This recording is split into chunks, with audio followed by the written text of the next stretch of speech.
Welcome back, students. In this video, we are going to discuss what is hydraulic gradient line and what is total energy line.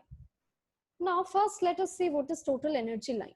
Total energy line is defined as a line which will give us the summation of pressure head, datum head, and kinetic head of a flowing fluid inside a pipe with respect to some reference line.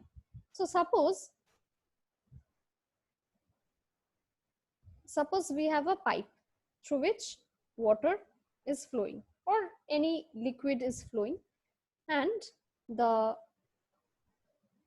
we are assuming the reference line or the datum line to be passing through the center of this pipe. Okay, suppose this is my datum line.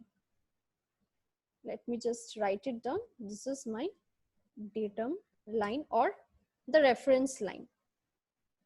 Clear? Now, what you have to do, suppose you choose 3 sections. Okay, suppose you choose 3 sections. This is section 1, this is section 2, and this is my section 3. And what you do, across these 3 sections, you calculate the total head. How will you calculate total head?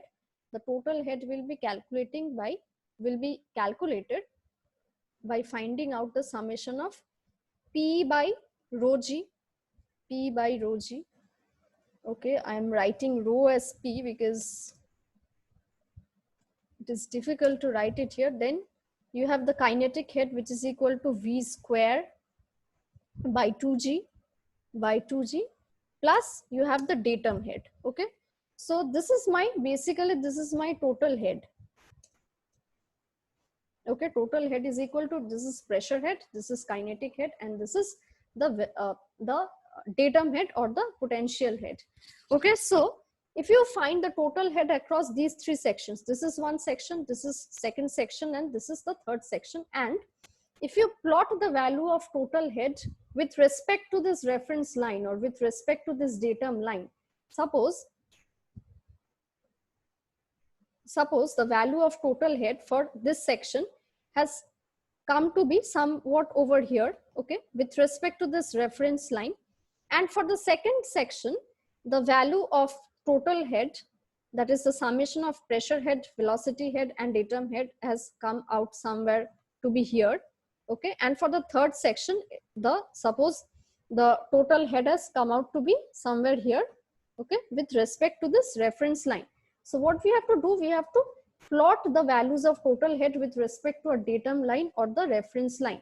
Now see, one more thing that I should say is that the datum head across these 3 sections is going to be 0.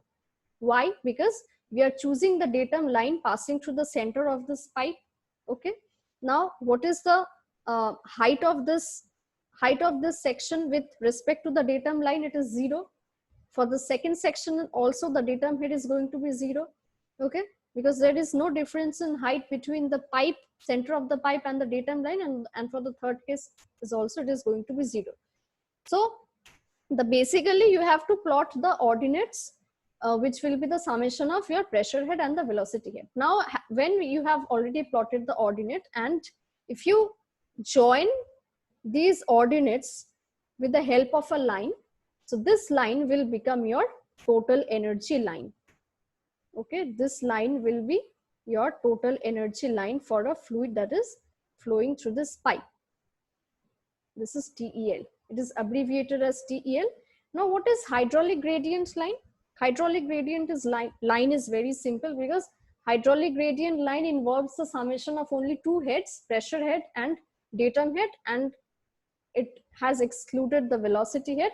So hydraulic gradient line is defined as the line which gives us the summation of pressure head, that is P by rho G, and datum head, that is Z, of a fluid which is flowing through this pipe. So basically, if you plot the hydraulic gradient line, then the hydraulic gradient line will always be parallel.